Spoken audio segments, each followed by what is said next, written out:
Okay, hello everybody, welcome. So glad that you are all here. We're going to continue with our low-res commitment to starting things vaguely on time. So thank you all for being here. Can you all hear me okay? I know the mess. Oh, great. Many of you know me. I'm Eliza Schwartz. I'm the director of the program. For those of you who don't know me, welcome. Thank you so much for coming to our Visiting Artists and Scholars lecture series. This, as we all know, is a kind of key component of the low residency program. We have artists, scholars, cultural producers, etc., come twice a week and share with us about their work. One of the things we do in low res, as you all know, is we begin these kinds of public events with a poem. As a program committed to poetics, this is a moment of what the founder, Greg Bordowitz, described as a moment of secular attunement for us to arrive in the room together. So, here's the poem I have for today. The title is Still Do I Keep My Look, My Identity by Gwendolyn Brooks. Each body has its art, its precious prescribed pose, that even in passion's droll contortions, waltzes, or push of pain, or when a grief has stabbed or hatred hacked, is its and nothing else's. Each body has a pose, no other stock that is irrevocable, perpetual, and it's to keep. In castle or in shack, with rags or robes, through good, nothing, or ill. And even in death, a body, like no other, on any hill or plain or crawling cot, or gentle for the lilyless hasty pall, having twisted, gagged, and then sweet ceased to bother, shows the old personal art, the look. Show what it showed at baseball, what it showed at school. That, it is my great pleasure to introduce our speaker for tonight, Kimberly Drew. Kimberly Drew is a curator, cultural critic, and author with over a decade of experience in the art world. She has written for publications including Vogue, Vanity Fair, and most recently, New York Magazine. Drew has also published 2 books, Black Futures, co-edited with J Wortham, and This Is What I Know About Art, a young adult book about art and activism. Drew works on independent curatorial projects and recently joined the staff at Pace Gallery, where she works as a director on the curatorial team. Please join me in giving a warm welcome to Kimberly Drew.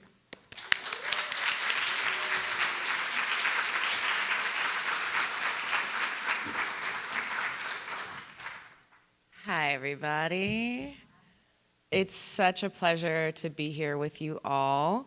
I'm going to steal this exercise from Alexis Pauline Gums. It's not It's not original, but it's something that I really want to bring forward and something I've been trying to do for a long time. All I want us to do is just take 3 collective breaths together just to arrive in the space. So we're going to take one big one in and out. Feels good. We're going to do a second one. And out. And in. And out.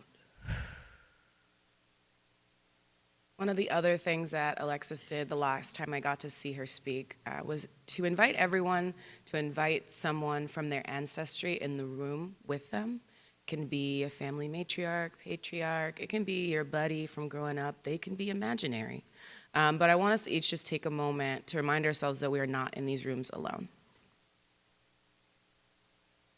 And on the count of 3, if you guys are ready, we're all gonna say those names together.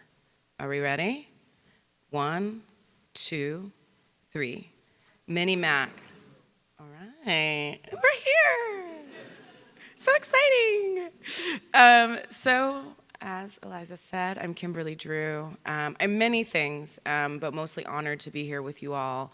I was thinking about the things that would feel important to say or share, and I know, like so many of you in this room, this isn't a time where words are really working, where optimism is really on high order. We're in a moment of audacity in these ways that I hope together we can generate in a positive way. But yeah, so this is not a perfect talk, and I am not a perfect person. still very much figuring these things out. I speak only from a space of authority of my own experience and not necessarily to lecture any of you on who you are, how you should be, what you are, why you are, okay? I want that to be understood as I go along on this like windy journey that honestly, even after almost 15 years, still makes no sense. So this talk that I've been workshopping is called Radical Love, Art, and Curation in the Age of Social Media. I, of course, start with radical love because it is the principle through which I live my life. It is the sustaining factor in everything that I've done. In many ways, the art industry and creative industries really do take a lot from us. And I found that in returning to my humanity and in returning to not just my love of my practice, but the love of my people, I stay sane. I always like to start with this Carter G. Woodson quote. He says, "If a race has no history, it has no worthwhile tradition, it becomes a negligible factor in the thought of the world, and it stands in danger of being exterminated." And I think especially being able to sit with so many creative people, it's a quote that I like to bring forward because it is that urgency of extermination. It is that urgency of understanding that we all have our own stories to tell, preserve, put forth, and to listen to in others, right? And then the other thing is that I always bring her, Lila, one of my dear friends from college who quite literally saved my life and made my career, knows this young woman very well. I like to honor past Kimberly, especially in academic spaces, because she was confused, she was broke, she was taking 3 art history classes a semester, she was failing exams, she was doing her best. And that Kimberly is why this Kimberly exists and why any of these other slides matter. When I was that Kimberly, I also started a blog called Black Contemporary Art in 2011. On the blog, I would share, and it still exists, blackcontemporaryart.tumblr.com. On those sites, I would share digital and still images, film and performance-based work, and links and resources.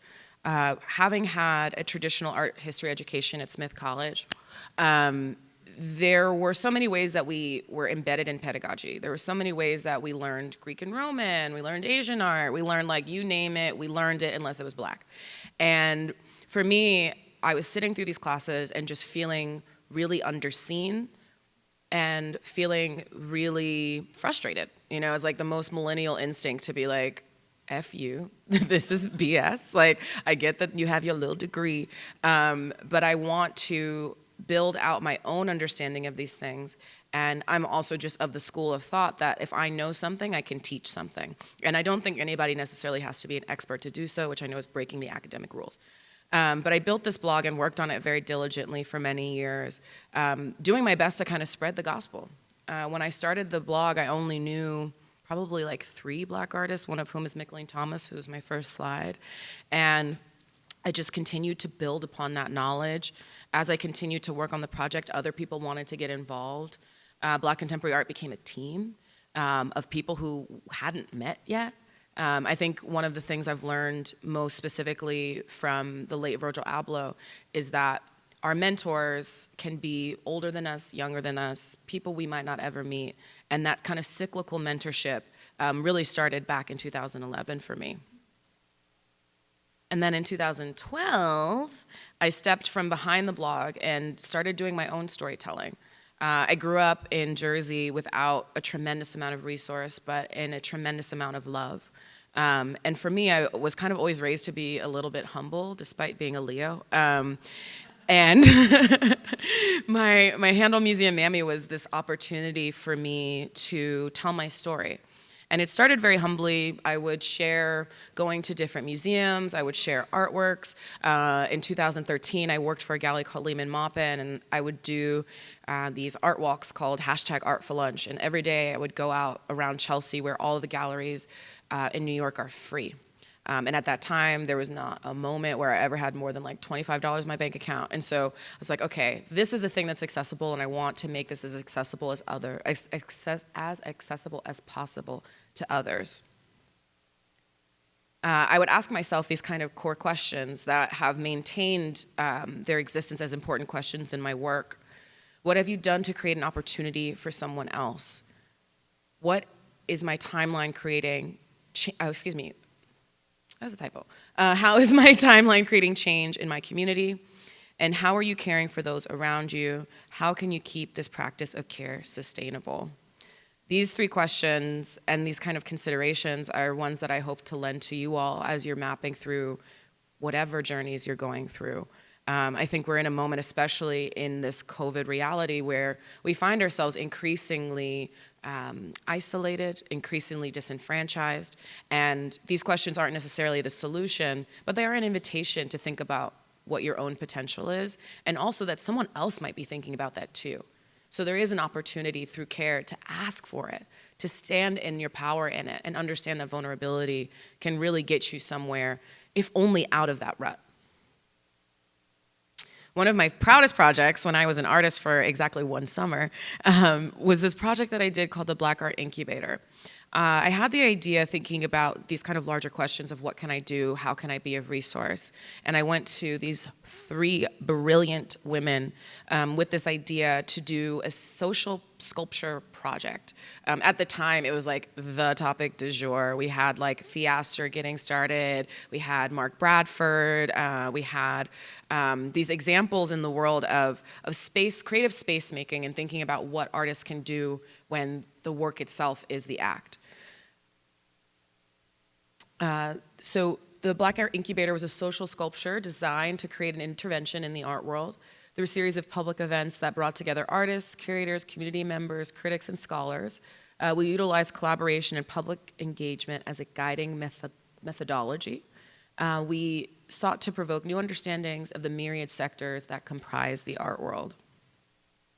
This is just like family, friends. We broke down these series of workshops into 4 core categories, and over the course of 6 weeks put on about 30 free programs for the art community in New York. One of the things that continues to baffle me is how money moves in the art world, and because it makes no sense. It makes no sense. All of it's fake. And in Art and Money, we had people who were working in development. We had people who are working at commercial galleries. We had Michelle Coffey, who works in foundation work, just to have a conversation about the reality of grant writing, of what happens and what a gallery actually does for their artists. In addition to that, we invited art critics to talk through what criticism really means, to help to generate those relationships in a low-stakes environment, one where you could ask those hard questions and really build up a rapport. Our third was archiving, which was my personal favorite, bringing in artists like Camila Rashid to have conversations about building out one's own archive, because that work begins whenever that work begins. You don't have to accomplish something to keep record, and you also don't have to share that record for it to be valid. And then the fourth tenet was office hours, and we would just kind of have whoever come through, and like if you wanted to hang out, you could. We were located in Soho neighborhood, which has an important history in art and culture in New York, but also just so happens to be this central vein, and it's just nice to have a place on your commute to sit. This was before New York became like a bunch of social clubs. Outside of that work, I worked at a couple of different organizations, and I share this slide only to give context, especially for those who might have questions for me in tomorrow's colloquia. These institutions are probably the least interesting part of my journey. I worked first at Creative Time with my dear friend here as a fellow. It was where I began my career as a social media manager. I had transitioned that love of sharing art online from the Black contemporary art, from Instagram, into an institutional role.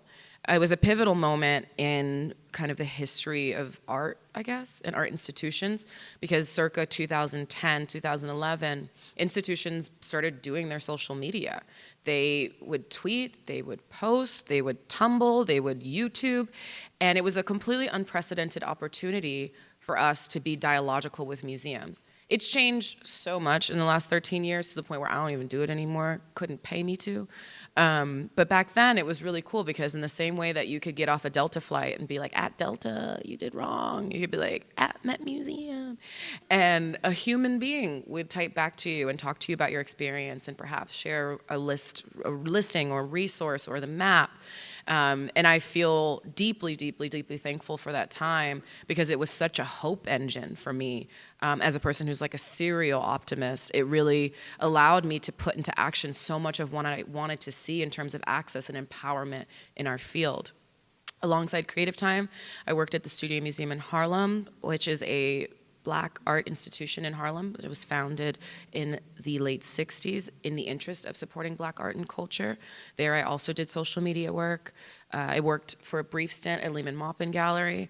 Lehman Maupin was also a pivotal time because it was the first time that I worked for a commercial gallery. Oftentimes, especially for cultural producers, there is this kind of strange hierarchy that exists where there's like the purity of the nonprofit and then like the evil of like the for-profit space and like everything is money and like that's not untrue. But also museums fundraise and it's the same people, surprise. It just is how you're asking the wealthy for money. And at Lehman Maupin, I would use social media to really open the aperture on what the institution did and how we supported our artists and use our social media to follow our artists around the world. If Erwin Worm was installing something in Austria, I could talk to people all over the globe about it, as opposed to the ways in which galleries have historically operated as these very opaque and not transparent spaces. There was a way that we could communicate what our program did without having to disclose all of the intricacies of how the business was run. I also note Lehman Maupin because it was this huge, scary jump from one side of the industry to the other. And why I wanted to go there especially was because since 1993, they've been really focused on having a very global and very diverse roster. We see now, especially post-2020, all these moments where everybody is like, Black Lives Matter. And you're like, okay, how? How do Black Lives matter to you? And where, in which ways do you enact that? How do you actively combat xenophobia in our world? How do you actively make sure that you are supporting and thinking through so many different artistic communities on a global scale? And I believe through the vision of Rochelle Lehman, she really, really laid it down and set a template for so many. And it remains one of the honors of my career to work with them.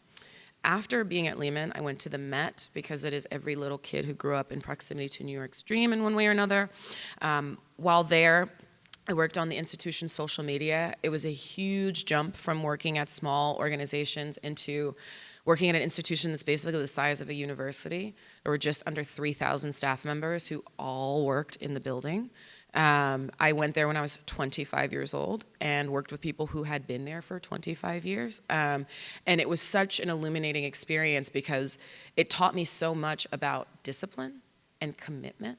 One of my colleagues, whose name I'm blanking on now, while I was there, curated an exhibition of Michelangelo's work. And she had worked on that exhibition for 40 years, right?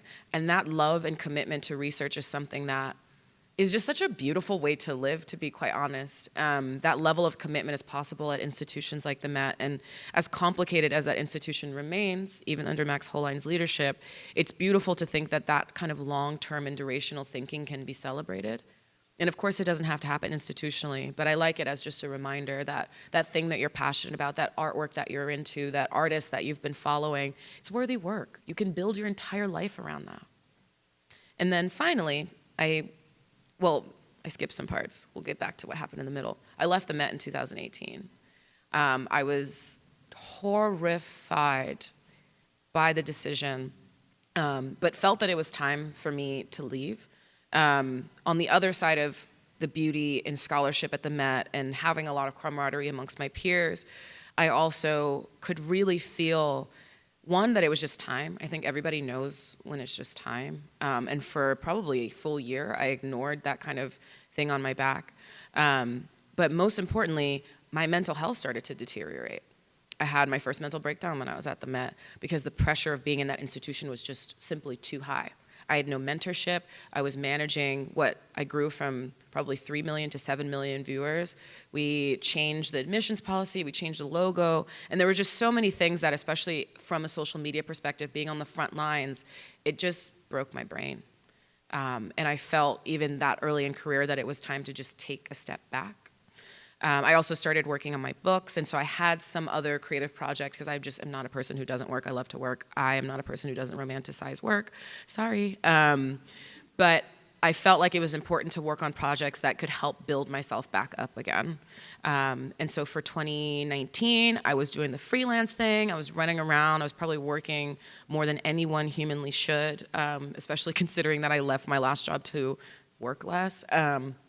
But then, of course, we know what happens next. March 2020 comes along, and all of the freedom that I had kind of earned in that year, the trust that it takes to be freelance, I'm sure some of you have gone through the freelance dance, it is horrifying, came to this really wild head where my public life was shut down, where my ability to move freely about the cabin was compromised, and I found myself in my apartment in Bushwick trying not to lose it. And especially too, then later, with the resurgence of Black Lives Matter and the reverence for so many Black lives lost to police brutality, there became this really sinister boom economically for Black creatives, which I'm still not sure is like a positive or negative thing. But I found myself doing talks and panels and talking corporate and really just sitting on Zooms every day fighting for some validity in my existence and the existence of people that looked like me. It's definitely something that I still am trying to make sense of, because 2020 I made more money than I've made in my life, and it came at such a cost. It led to another year of reflection, another year of pretty severe depression, being so far away from the world. I'm like your quintessential extroverted person. I need people. I was raised amongst people. And so when it came time to think about what my next steps were, I was like, okay, I could keep writing or I could teach, which like is really not my thing. And I thought back to some of the opportunities that I had had over the past few years and remembered very specifically a conversation that I got to do with the artist Linda Benglis, who is a triple Scorpio. It's my favorite fun fact about her. But as part of being able to speak to Linda, who is a titan of industry, and if you're not familiar with her work, please acquaint yourself. I went for a breakfast meeting, very old school, like business guy style, with Mark Glimsher, who is the CEO of Pace Gallery. We sat together because I had met one of Mark's kids in Miami at a smoky party, like drinking, and I guess made enough of an impression that they then went to their father and said, this person. And so, of course, he was like, this kid I have to go and have lunch with. And so, anyway, when I was sitting with myself, trying to think about what I would do next, Pace was the first call that I made. And I decided to go to Pace principally because I was alone. And wanted to be less lonely. It's a theme in my life. But also because in loneliness, for me anyway, I started to feel stupid. And it's something that I've always battled with, I think, as a byproduct, especially of being a marginalized person in like increasingly elite spaces. There's always that kind of monster on your back that is that imposter syndrome, is telling you that you're not good enough, you'll never be good enough, you'll never read fast enough, you'll never be this, that. And I am, if not anything, an overachiever and a person who likes to prove a point. I love revenge. It is my greatest tool. And so I went to Pace on my kind of like revenge journey, where I was like, okay, there are things I don't know yet, and I'm going to learn them. I wanted to go to Pace because I wanted to work on a different side of the art world. So I had done communications at this point in my career for 10 solid years, like in the institution. And I was exhausted by it. It is very unrewarding. Social media managers are strategic copywriters, and it is an increasingly difficult job. Many people are leaving that work. I get texts all the time from people who are like, I'm looking for the you. And I'm like, no, we don't exist anymore. But I went to Mark with the ask to learn how to do sales, with the ask to learn more about what the commercial side is like, because there's not a pamphlet that's handed out at schools, come join this gallery. That just simply doesn't exist. We watch artists skyrocket, but that journey towards that is really hard to make sense of because luck is not a rubric, right? And so I started at Pace doing a myriad of things, and after almost 3 years of being there, now work as a curator. My most favorite thing about my work is moments like these where I get to engage directly with artists, and most specifically engage with my artists, our artists, the 130 artists and estates that we represent. And as the years have gone on, building out these relationships is just so fulfilling. You see these folks that you're like, oh my God, like, that's like, I met Jeff Koons the other day and he was so nice. And I was like, I don't know. You just, these things where you don't understand until you're in the moment, and being able to think strategically about these titans of industry, how they do it, how their studios are run, what production is. You get from this moment where you see this massive project and into the nitty gritty, which is a very particular type of mental illness, but I love details. And so working at a gallery has brought so much satisfaction in that regard. One of the other reasons why I ended up going to PACE, which I realized in my kind of application process, was that unlike some of the other spaces, banning probably the Met, a lot of my colleagues at PACE have been there for 5 years or more. And so for me, as a person who comes with my own institutional trauma, it felt really important to go to a space where people were building out their careers as well, where it felt like I was stepping into something more stable, because a lot of times there is this debate of, do you go to the stalwarts, do you go to something new? I was at a point in my life where I totally could have started my own gallery, and I want to tell you, I would never, ever, ever do that. I like going on vacation. And so alongside that, because having one job is for fools, I maintain a luscious life doing a bunch of other things. Lecturing in moments like these, writing has remained an important tenet of my life. It's really hard, but it is always worth it. I taught myself how to write, not just how, because I went to school and stuff, but really how. Sitting with yourself, allowing your words to sit on the page. I think, the artists in the room know that. It's like, you can't be an enemy to your own progress. Some things don't have to be perfect. You have to put one word and then another word and then another word, and you might start writing about something else and then finally get back to your point.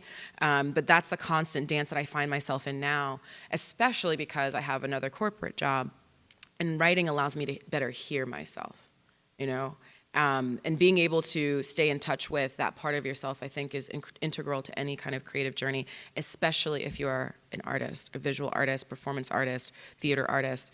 You need to have your own internal metronome to keep you. And then showing up, because we love to pop out. I'm trying to think. Kind of in the journey of my life and my career, especially in the beginning when my imposter syndrome monster was like huge, I was so stunned by the spaces that I was finding myself in. Like I said, grew up without a lot of resource and found myself in all of these spaces of money and wealth and power. And I got the opportunity to write a young adult book and wanted to speak directly to this age group because it was something that I wished that I had had. I felt so tied up in the opportunities that I was granted, when at the same time, resiliency is a dance. Someone can offer you something, but it really is how you take that baton forward. Like even like the Nepo baby debate is like, a Nepo baby can ruin an entire generation. In some ways they do. But for me, I wanted to write this book speaking directly to young people, as broadly and as widely as I could. And in the process of writing this book, which is like 35 pages, quick read, and it's good, I really had to reconcile with my own archive, which is why I mentioned writing especially, because I realized that there were so many years in my career of work that I kind of quieted the things that I was going through. One of the passages in the book I talk about when I was at the Met, because the Metropolitan Museum is like, it's like a brand. And it has these steps. And on these steps, people often come in moments of political turmoil to protest and be seen. And working on social media, I was active on Facebook and Twitter and all these platforms and had no opportunity to remove myself from them. And then there was the moment in which Philando Castile was murdered. And at the same time that I was stuck on these channels, there were also people outside who were fighting for my rights and their own. And that tension of things where I felt like I could talk to the people on the steps more than my coworkers, I just put down, There's a way that, they say, like, you're not supposed to talk about religion or whatever at work. And I was so accustomed to that. And it was really beautiful to go and sit with that Kimberly that held all of those tensions, respect and regard her, and then be able to offer that complexity to others. I think we are often taught, and especially now, it's like with ChatGPT and all of these like efficiency programs and platforms, we're angling towards this like really neat future. But if we know anything about right now, shit is fucked up and messy and slippery, and that requires reckoning. That requires truth. That requires sitting in the reality that we are in and understanding that we might have the potential to change it, but we still are here right now. And writing This Is What I Know About Art was a channel and tool for me to do so. And it's also one, even still, that I read often because there's so many points in my journey of such high trauma that I just don't access outside of therapy. Alongside that, I also had the incredible experience of working on a book called Black Futures with my dear friend J Wortham. It was such a dope project because it literally started from Jay sliding in my DMs. I'd been reading Jay's work for years in the Times, writing about tech and culture, and they just have the most rhizomatic way of thinking, and their prose in relationship to prose is like the sexiest thing in the world to me. And this person who was my hero came to me and said, I like what you're doing. We had one lunch date, and because we are two very intense people, Jay is a Scorpio to my Leo, we were like, we're gonna write a book. Well, actually, no, Jay was like, let's make a zine. And I was like, it needs an ISBN number. And so we, for the next 5 years, worked very diligently on what would become Black Futures, which is a compendium and a tome that includes artworks, essays, discussions, poetry, family recipes, all arranged around the idea of what it means to be Black and alive. The book we started working on it 2016-ish, and we eventually ended up releasing the book in December 2020, which I highly recommend against. Don't publish a book in the middle of a global health disaster. And even still, we ended up having the opportunity to make a paperback form. The paperback is my favorite if you're gonna get it. And the paperback one we were working on the summer of 2020. So in the process of holding all of this grief, in the process of working through all of these things, it became such a powerful and unfortunate driving mechanism for the work that we were doing, understanding that urgency around thinking about and holding on to the possibility of Black futures, and also sitting with some of the themes in the book of protest, of violence, of joy, of exuberance, of familial connections and trauma, and looking at a global scale of Black folks. Latin America was our weak point, and I always say that because I want to make a second one. But trying to think through this moment that we find ourselves in, one that is not just defined by our losses, but one that is defined by our existences together and all of the complexities that come along with us. And I love this book more than anything in the whole world. And then the rest of it is just kind of like, I don't know, I'm really like just in a bonnet all the time spiritually, winging it. Recently, I've been trying my damnedest to do my best to figure out better methodologies for care and community. Earlier this year, I started certification to become a doula. Highly recommend having a hobby. Highly recommend finding a hobby that you cannot commodify. And doula work for me is how I show up better for my friends. I'm in that stage of life where many friends are having kids or attempting to have kids, and learning about especially the rich traditions of doula work. One that came over in 1619 with so many of my ancestors. One that was urgent work, especially in thinking about the medical industrial complex and what it means to be of a history of people who weren't able to have access to these spaces, then watching how medicine just took it back. And so, yeah, I think that's my, oh yeah, duh. And then I have this other project. So then, yeah, at my day job, at Pace, I have had the incredible journey of working on an exhibition of work by the legendary Gordon Parks. As a point of romance, it's really strange. So I started working on this show as a curator in collaboration with the foundation maybe 7 months ago. And to in many ways, I was like, I don't know that I want to make a Gordon Parks show. There have been so many exceptional Gordon Parks shows. What could possibly be said? What is my business to do this work? And then I was told I had to. And so I was like, okay, we're going to roll up our sleeves and we're going to work on this. And in the process of going through the archives, of reading Maurice Berger, of reading Deborah Willis, of reading Sarah Lewis, reading Henry Louis Gates, reading scholarship around this man and understanding him far beyond just his artistic career, of which it was like everything. He was making films, he was making music, he was, there was late work that's like experimental and really cool that you should take a look at. It's all on the Foundation's website. But one of the things that I started to realize in looking through his massive catalog, he lived for almost 100 years. And there is this rhythm and syncopation that I kept finding in the images of his deep commitment to interiors and interiority. Outside looking in, this image was one that became kind of the central fugal force for my thesis for the show, which is thinking about how Parks understood that through photography and through writing, that there were opportunities for both empathy building. So an image like this, which draws you in, you understand that exclusion. Even if that's not your relational experience, you understand what it means to not be able to access something. But then also empowerment, because he had this selection of Black people in their own universes and orbits. I think of a series like Segregation Series, of which we have like 3 or 4 works in my show, which will open in July in Los Angeles. But to see, gorgeous portraits of Malcolm X or gorgeous portraits of Muhammad Ali, Rosa Parks, that double work is one that I really admire and have enjoyed so much. And in the process of working on this show, Gordon Parks has lived a bunch of places.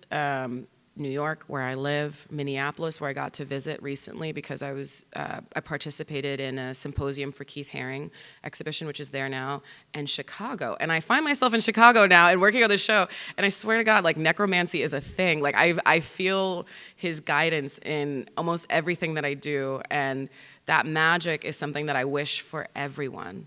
Just to circle back to that Michelangelo thing, you have these moments and encounters with things that just feel bigger than you. And especially now entering into my 14th or 15th year in art industry, romance still exists.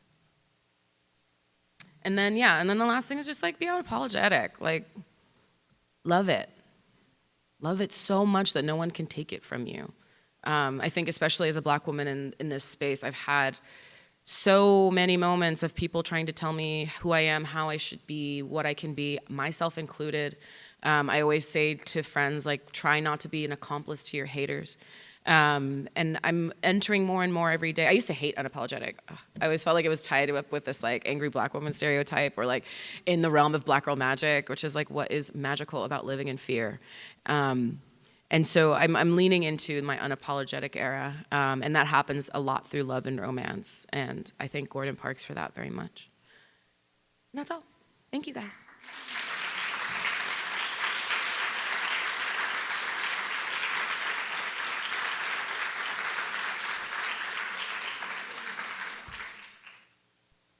What happens now? Questions. We have 2 mics. Oh, thank you. We now have time for questions. We're going to have 2 mics that'll be going around the room. Please just raise your hand and speak into the mic if you have a question for Kimberly.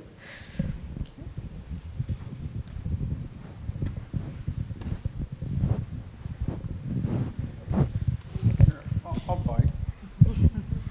Hello. Thank you for being here. Wonderful talk. On the Pace Galleries, is that tied to Linda Pace out of San Antonio? Is the Pace Gallery the Pace family out of San Antonio, Texas? So Pace Gallery was founded by a man named Arnie Glimcher in Boston, actually, first. And Arnie's really dope. He's one of those like history figures. He's in his 80s now, and he's just, when you think about like the 1960s, it was a completely different world period, yes, but also in the art world, it was so much more intimate and relationship based. And Arnie was looking at artists like Claes Oldenburg when no one was. mounting these exhibitions, calling on friends to buy works. And that's a tenet that has really remained at the heart of the gallery. We take big swings and big risks, but it went from being in Boston to being in New York. But I don't know why it's called PACE, which I really should know. Because it was, I don't know why they call it PACE, but it's not connected to the university and not connected to the family. Just for context, the only reason why I bring up Linda Pace is it's kind of connected to New York City. And so there was that commercial back in the, let's say, 80s that talked about where do you get your salsa? And of course it was Pace, Pace Picante sauce. And Pace, the Pace family in San Antonio sold that little salsa factory for $1 billion to Campbell Soup. And since then, that family in San Antonio has dove straight into the art world. And so there's galleries in San Antonio, Texas because of that transaction. So I wasn't sure if there was a relation there or not, but thank you. Yeah. Sorry. I do love the salsa. Hi. It's good. I mean, I'm a Tostitos girl, but. Hi, thank you so much for being here and your talk about hope and love and how we can tie that into art and all those good things. I'm wondering if you could talk a little bit about how you practice radical love in your life, maybe in your work as well as just socially. Mm-hmm.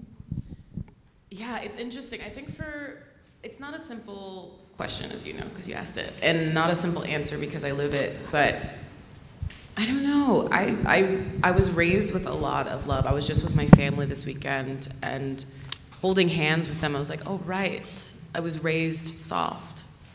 And I think the longer that I spend, especially on the commercial side, it's a very rough world. And I often get criticized for being too soft or being too porous or being too emotional, wanting more justice, wanting more equity.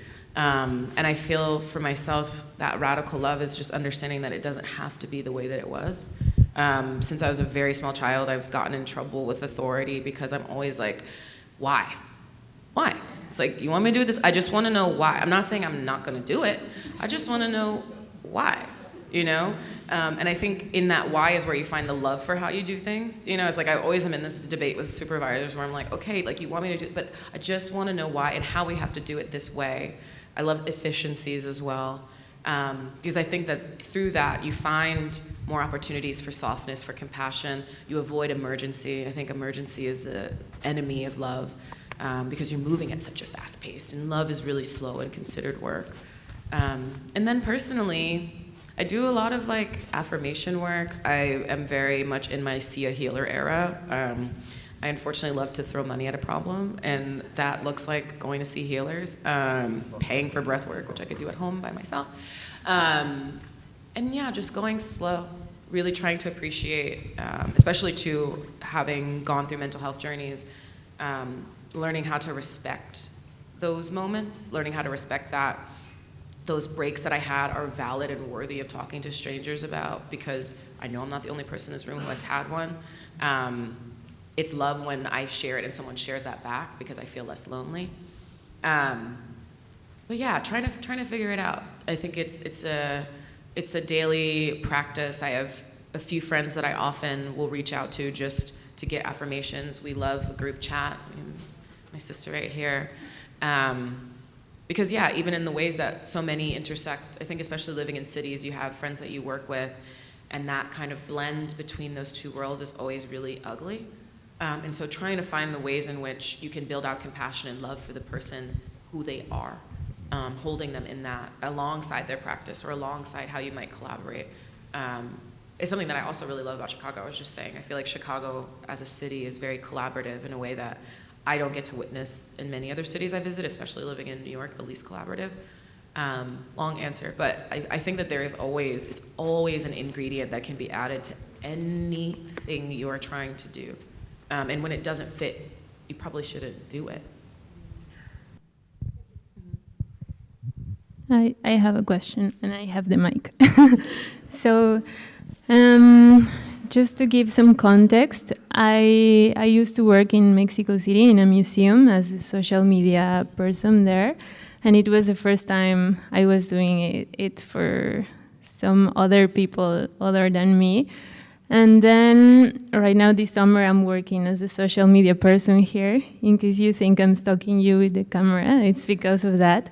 And I don't have an exact question, but I'm like, since you've been working in museums and in galleries and you have your own account, like, what do you think that, what's the perspective from behind the scenes? Like, how do you operate? Which do you think are the best practices for each case? And what would you do if you were in an art school? Yeah. I mean, I think it's, at the end of the day, it's just storytelling, right? It's such a fun way to engage in institutional work because it's research-based. I mean, it's arduous in the strategy part. Especially if my brain type just doesn't really do that very readily. Like, I've done really well in institutions where I've inherited someone else's system because I'm a good follower. So good, I'm such a good girl. But in institutions, I think you just have to figure out what that story is. What is the thing that you want to really radiate? I think also too, because it is a marketing device, it's like, what is the sexiest thing about what you're doing? So when I was at Lehman Maupin, the sexiest thing was the artist projects going around the world. Taking each of them kind of as a cast of characters to be on this reality show called our Instagram account. At the Met, the sexiest thing about the Met was the scale. So many people know the Met, you know, and then the people who don't know the Met know the opera, you know, or know the Met, you know. So it was fun to work through this really global brand and try to tell different stories. So interacting with our education department to better highlight the work that they were doing. I had really, really incredible success working with our access department in particular because the Met has one of the best access programs in the country. We would do, back when Facebook Live was a thing, we would do American Sign Language tours on Facebook Live. Or because so many curators are required to speak different languages, we would do Spanish language tours, we would do tours in Korean. So thinking about these different entry points and what you want people to get on the other side. And then trying to just keep organized while you're doing it so that you don't get behind. Because I think that when when there's urgency, creativity really suffers. And so it's like 60% strategy. And with that 40% is where you find those ripe stories. And also just collaborating with other people, you know, like especially in an art school, you have people who can think of different ways to tell the story, and then you have the mastery of the medium to get that there. Most of my success, I think, too, at the Met especially, was just listening to my colleagues and then translating it, because social at its best is also a translation.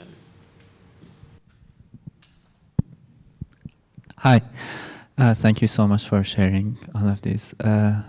I was thinking, my question is about, because sometimes it could be so frightful and scary to do what you want to do, or to notice or express what you want. I was thinking maybe you can more elaborate on the way to dance with fears, or is there any point that you think we could become fearless, or these fears would remain with us? Thank you. Such a beautiful question. The horrors persist. You know, I'm the kind of person where, you know, we all have our fears. Like, I'm afraid of the ocean, for example. I'm afraid. I used to be afraid of the dark, and then I took darkroom photography because that's the kind of person I am. I think that it's not so much about stopping fear. I feel like that's almost like a waste of your energy in some ways, because the fears are real. We do live in a murderous time. That's just a reality of our existence. We live in a world where we're underneath the foot of capitalism. That's a very scary place to be in. But I like what you described as a dance with it, because I think that that's all I really do. Literally dance. Like, I dance every weekend. I dance all the time. And with my healers that I talk to, they're like, your ancestors want you to dance. And so I dance. But to better seed it is like, you kind of have to decide what you want to do. Because people aren't going to do that for you. People might invite you to do things which then you still have to decide if you want to answer that invitation. I think writing through it, recently I wrote myself a letter about all the things that I want. I've been trying to make time to vision board better. I think taking very seriously your delusions is real and practical work. Who is to say that your dreams can't come true, which sounds like bullshit, but is so true. It's like, if you are the first person to kill your dream, how can it possibly live, right? If you are an accomplice to your haters, you will lose. There's more people against you than for you. You have to fight fervently for those things. I'm a person who constantly is living in fear, but at the same time, a person whose pride won't let them not listen to themselves. You know, I go home, I'm single. I go home to myself every night and sit with myself. And all that I have that is mine, that is not monetizable, that is not, transmitted, is my respect for myself. And so I try my best to keep myself honest to that. But that doesn't take me outside of fear or the hard days or the ways in which I doubt myself constantly. But yeah, there is always some sort of reward on the other side of fear. Sometimes that reward is a confirmation that, yeah, hot is hot. But then also, like, when I was leaving the Met, I had to go. Like, every year I come off of that decision, I'm like, that was what I had to do. And one of my colleagues who was there when I was leaving just quit. And she was like, I should have quit when you did. And I love being right.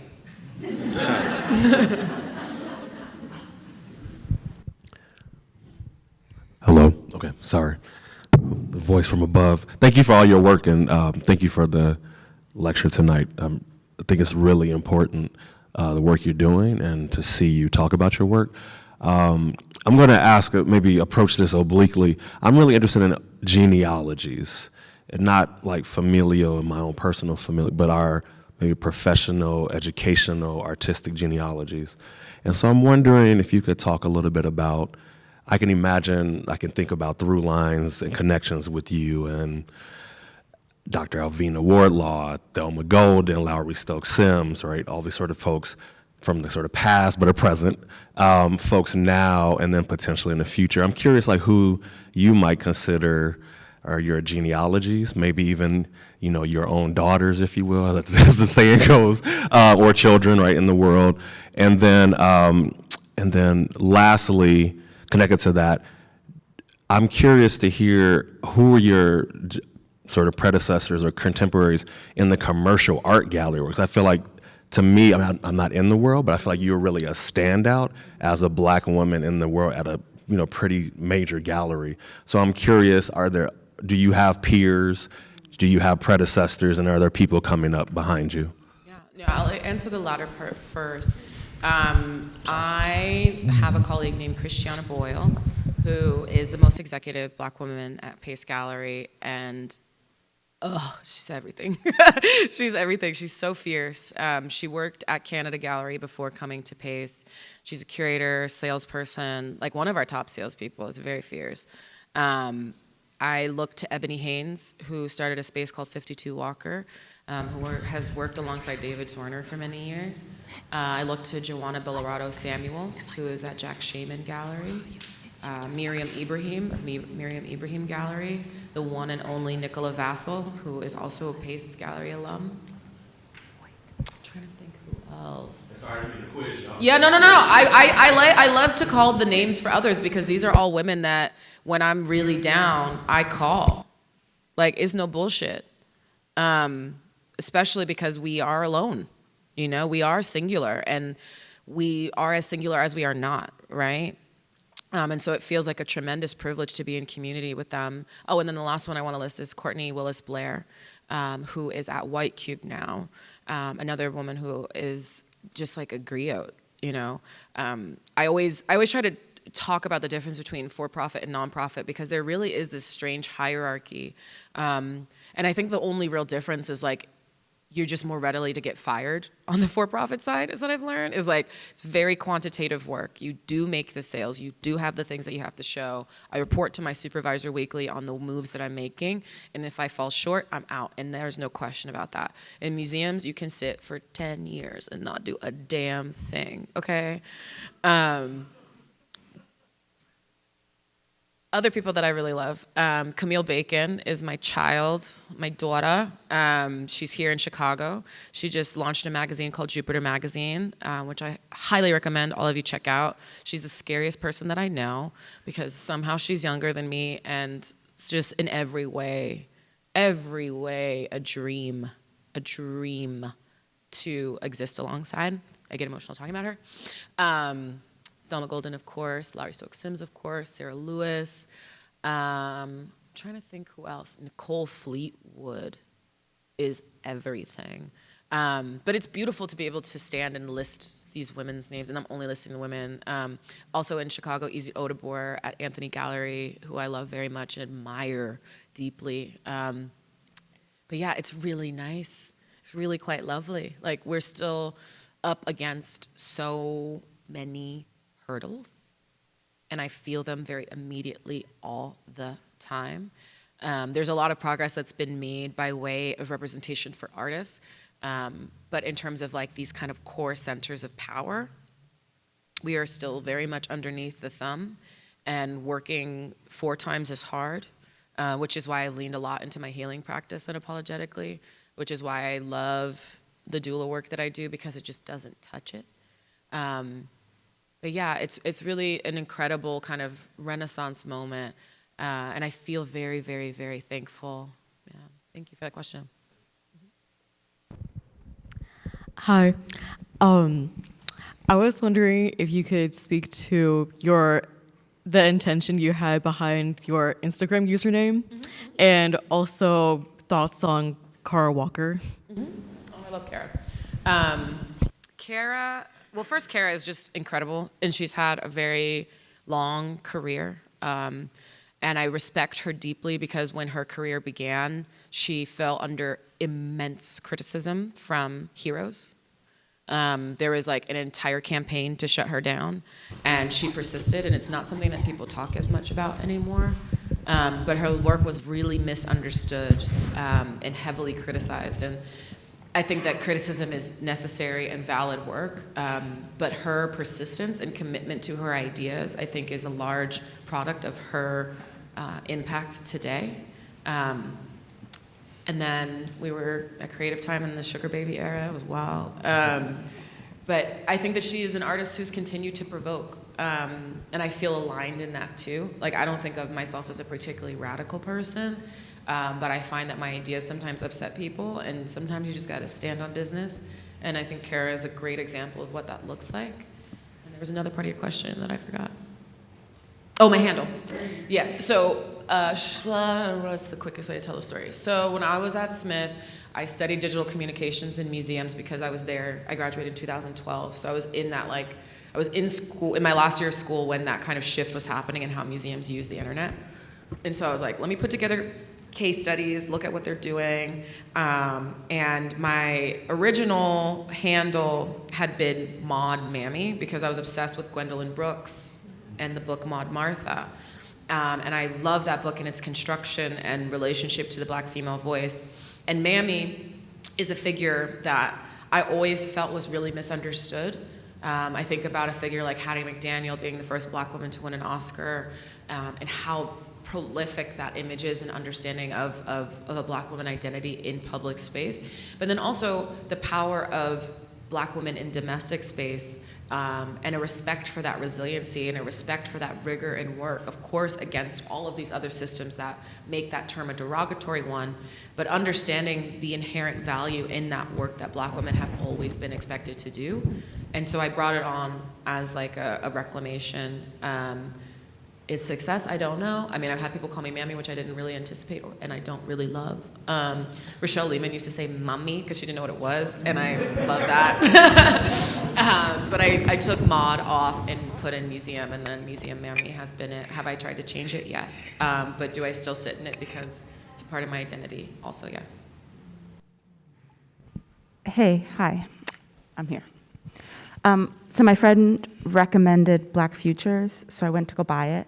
And alongside it, the algorithm recommended books like, Unapologetic Workbook for Black Healing, and some sort of like crime in the black neighborhood, some really interesting parallels. And I wrote to be like, you described this as a sort of speculative, poetic, sort of meme-y text in some ways, and this didn't really square, and we chalked it up to being something that was like algorithmic racism, basically, right? Like everything else that was trending somewhat adjacent to the keywords this book was being paired with.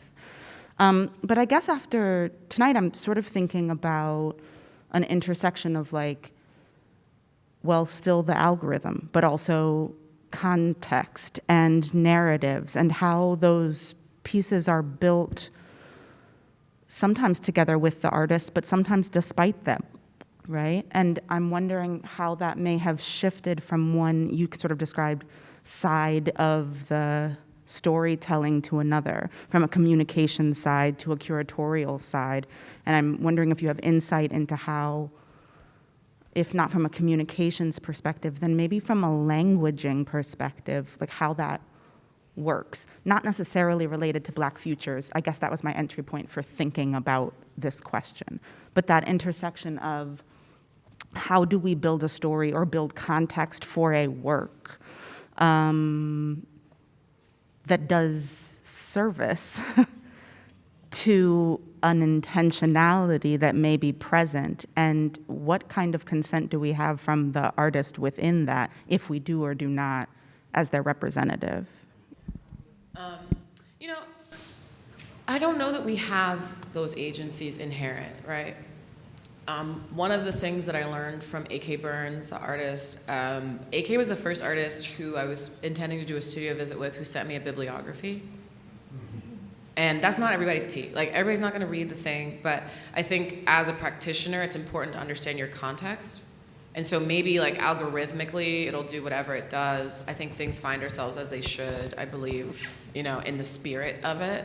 But I think from a more literal perspective, and what I'm hearing in your question, I think understanding your context is inherently important.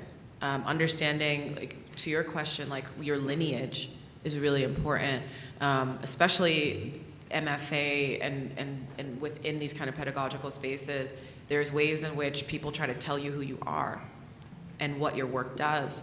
And I think being able to understand who you're talking to and who has spoken to you is a way to better buttress what you're doing, better inform how you do it. I hate making mistakes other people have already made. And so I think that being really well studied is a way to do that. I often have artists who are like, can you recommend a book to me? I think reaching out to other people who are in community who might have some of the similar thoughts is really important. But as much of it as an analog process as you can make it, I think is really helpful, because otherwise then, yes, you have these kind of funnels of algorithm that are telling you what you're looking for. Especially too, because like Black Futures, we didn't have a hard time selling it, but it was a hard sell, because everybody's like, no one is buying anthologies. And then they did, you know? And then all these other people making their little anthologies, and I'm like, you're welcome. And so it's that, you know, and it also relates to the question before about fear. It's like, you have to get over that. And I think the greatest kind of thing in that too, outside of just trust, is knowledge and awareness. You know, Gwendolyn Brooks being a person whose voice sings in my head, Toni Morrison's voice in my head, to let me know that I don't have to suffer in this process.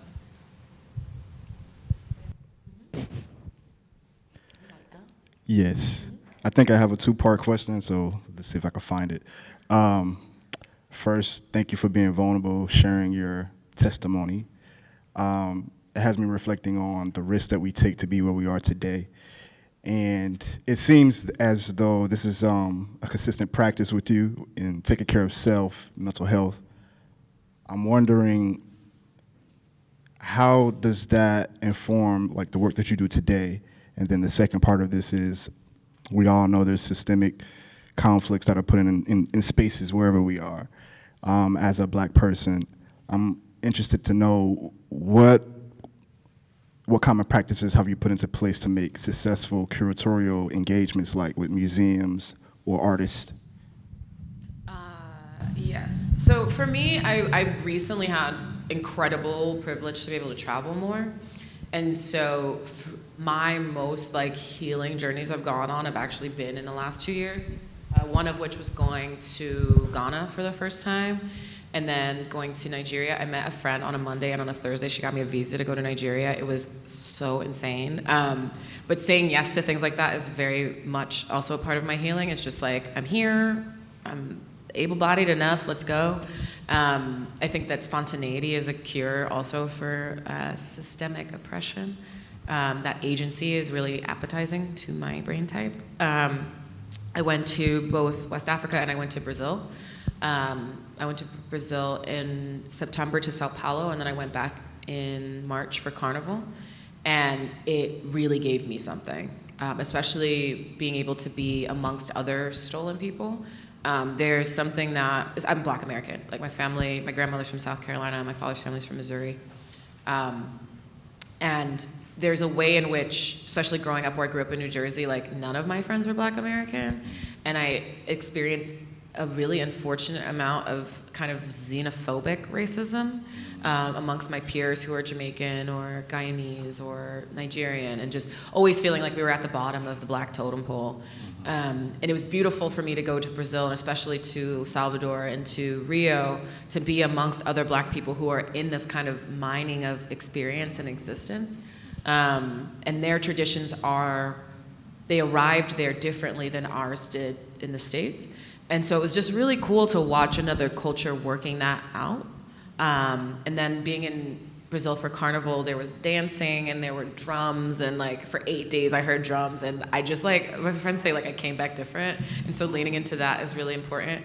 What was the first part of your question? Taking care of self, what are some things you... Oh, and then just getting on a plane, going. I love to answer invitations like this one. They're like, do you want to do that? I'm like, absolutely. It makes me feel good to be away from home and from like the day-to-day mundanity. Boredom can't find me when I'm on the run. And yeah, I run a lot. I do a lot of yoga. I try to meditate as much as I can. I do a tremendous amount of breath work. I listen to solfeggio frequencies all the time for brain calm. I used to joke last year I was in my white lady wellness era because I was like, I will drink any smoothie and take anything that'll fix this. But yeah, saying yes to those kinds of opportunities in this moment I think is really valuable. But the other thing too, I think I always kind of on my soapbox about with self-care is like, self-care is not just the solution, it's also this intensive work. Like, especially if you're thinking about what it means to be marginalized, like you have to go there, you know? Like you can't heal what you can't reveal type beat. And so for me, it's like this really rigorous contention, but it helps with the rest of it, where it's like ease going into all these, I also work in fashion, I didn't mention that, but I do like blah blah fashion stuff, and fashion is fucked up.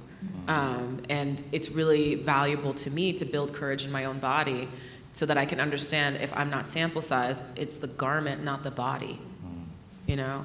And so being able to draw those delineations comes from that kind of rigorous work. Like I know how my arm moves because I move my arm all the time, and I like love this arm, and if the arm doesn't fit in the jacket, it doesn't. If the arm, you know, becomes this other thing when I walk into my office because of preconceived notions about what it means for a Black woman to be in a room, which often happens all the time, I know myself.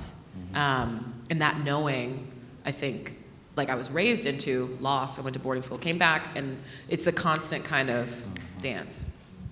Thank you. Back there too. I was literally like, I'm only gonna speak for 20 minutes because I love Q&A. Is it on? Oh wait, I think it's on. Excuse me. Hi, thank you for the really inspirational talk, and I've been a long time follower, so thank you for all your work.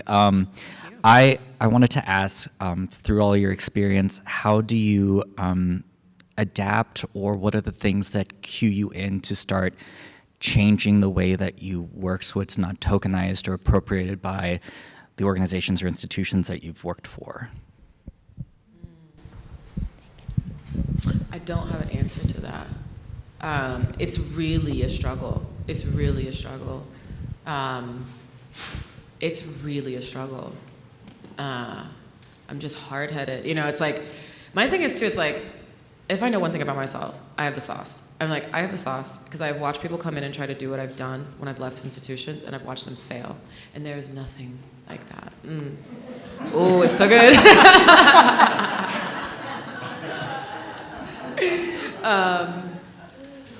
Yeah, I don't know, strong sense of self too. Like, one of my friends gave me like the greatest compliment of my career, and he said that I changed the Met. I didn't let the Met change me.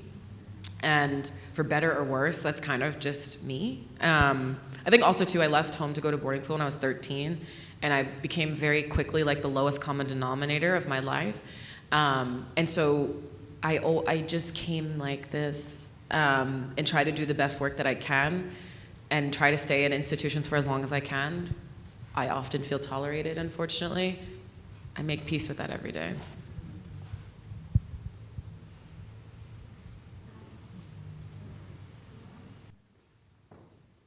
Hi, thank you very much for your talk and for responding so wonderfully to all the questions. I think I might have two questions. One is kind of the association between radical love and social media. Like, I'm thinking about, how does radical love look like on social media? And the other one is maybe the kind of the specificity of sort of some of your projects, maybe, in terms of geographies, in terms of like the specificities of like territories that are these projects addressing. Thank you. Yeah, I might have a follow-up for you about the second one. For the first one, I think, I don't know, I love this moment that we're in some ways, very limited ways, more and more, on social media, because it gives us this kind of permission and context. Algorithms are really dangerous, we know this, but at the same time, like even going on like a TikTok, you're like, oh, this person has this exact thing I was diagnosed with and lives in this place and has this, you know, and is 92. I didn't think I would see 92, you know? I feel like social media creates those kinds of prisms and channels and opportunities to understand that we are not as alone as we are.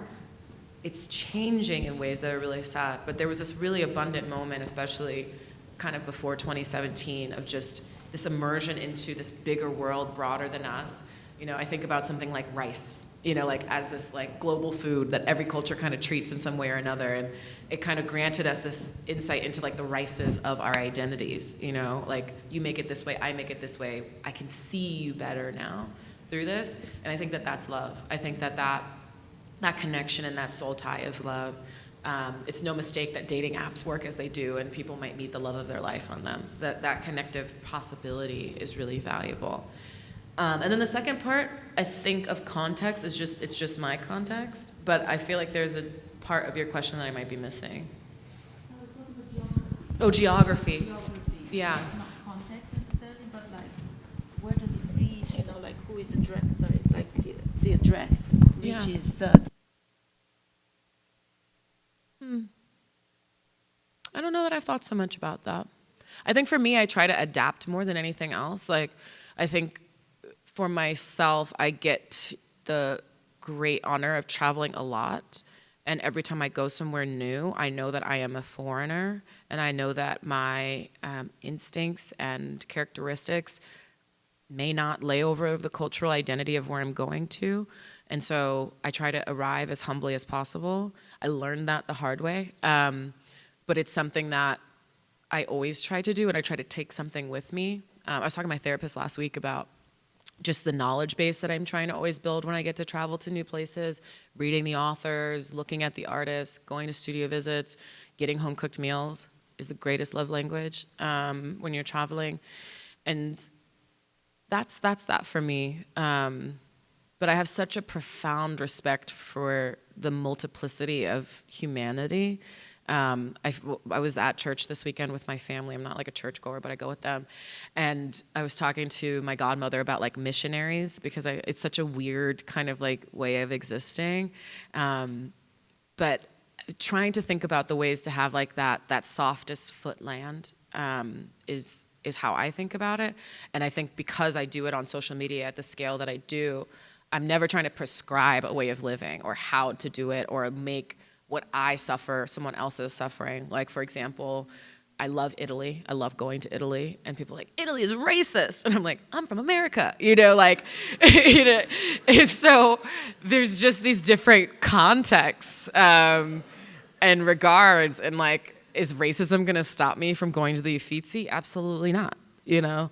And so just trying to be agile and maybe to like try to inspire some agility as well.